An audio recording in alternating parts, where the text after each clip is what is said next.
London, one of the world's most famous and beloved cities. It is well known for its architecture, its narrow streets, its buses, and its history. In the 17th century, right after the Great Plague ended, another horrifying evil spread. However, this time it was not a disease. It all started in Pudding Lane. Here, an unwatched baker's oven led to one of the biggest catastrophes of London's history. It was September 2nd, 1666, when a spark started a fire in this very street. It went on to become the most devastating fire London has ever experienced. 2016 marks the 350th anniversary of this tragic event we now know as the Great Fire of London.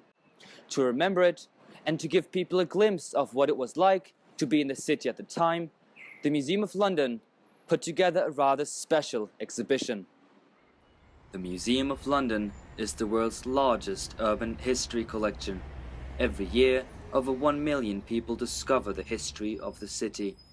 This year, the museum opened a special exhibition that tells the tale of the Great Fire of London. The exhibition starts the story where it all began. A spark from a baker's oven in Pudding Lane caused the house to light up in flames.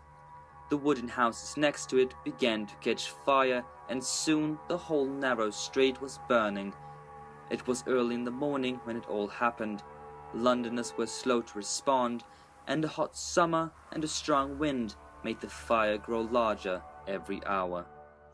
It continued burning for 4 days until the 5th of September and took down approximately 16,000 houses and 87 churches and also 3/4 of the city. We don't actually know how many people died in the fire because if you were poor, chances are your death wouldn't be recorded. Old St. Paul's was also affected by the fire, although it was made out of stone, so fireproof. It still burned down in flames because people living nearby and working nearby was putting their flammables and valuables items inside. It was fine for the beginning, but then a spark landed inside the church through the roof and the entire building went down in flames. After many lost everything they owned and most of the city was destroyed, hope seemed diminished. However, the people of London did not give up and recovered in the following years. The rebuilding process of what is known now as St. Paul's Cathedral began in 1669 and was finished in 1710.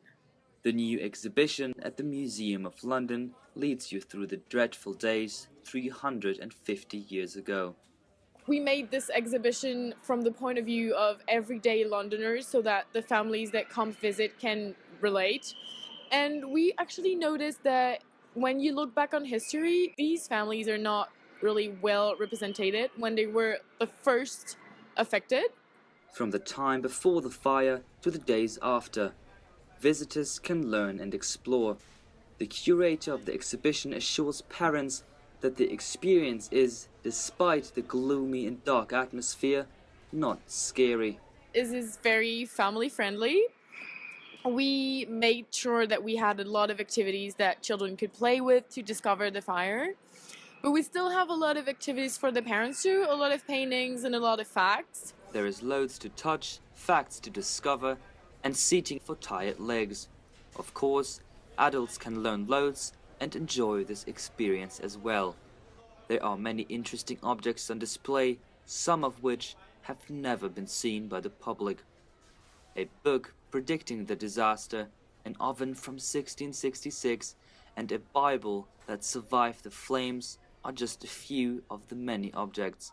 My favourite part was actually seeing the real objects from the fire, because I've lived in London all my life, so I knew a fair bit about the story of the Fire of London, but I'd never actually seen the actual objects, and just making me think about, say, the people who were relocated, the idea that 100,000 people lost their homes, things that I'd probably not thought that much about before. The exhibition also reminds one that the fire was not only destructive, but important as well.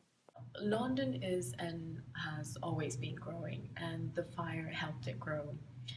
When the city needed workers to come back, rules were softened to accept non-free men and women to come to the city and open their shops.